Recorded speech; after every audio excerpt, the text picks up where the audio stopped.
When Mark was arrested for drugs possession and dealing, he thought his life was over.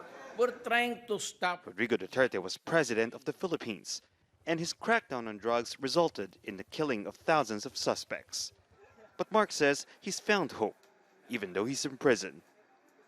We have given the opportunity to continue our studies. We can't reveal Mark's identity as his case is still in court. Along with dozens of other detainees, he's studying for a college degree in a building next to his cell.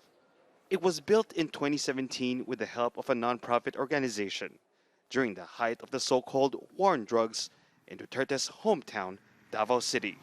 Staff members at this jail are pioneering the use of education to reform drug offenders and other criminals. It's also the first prison in Asia to offer college degrees. Now it's one of the first in the Philippines to institutionalize a reading program.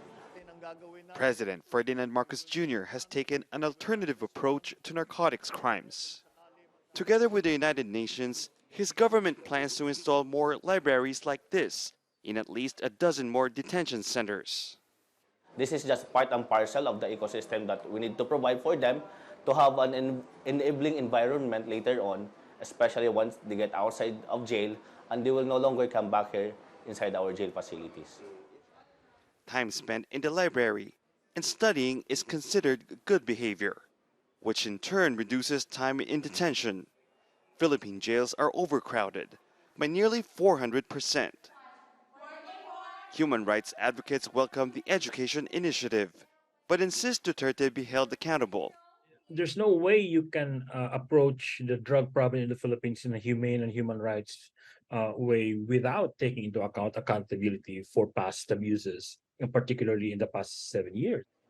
To that end, they have been urging the government to submit to an investigation by the International Criminal Court. But the Justice Secretary is defiant. You use the due process here, the legal process here. You're going to take over our justice system. None of the local drugs cases being prosecuted or investigated, however, have implicated Duterte. Victims' families say it shows they can't count on Philippine courts to deliver justice. Barnaby, Jazeera, Davao City, Southern Philippines.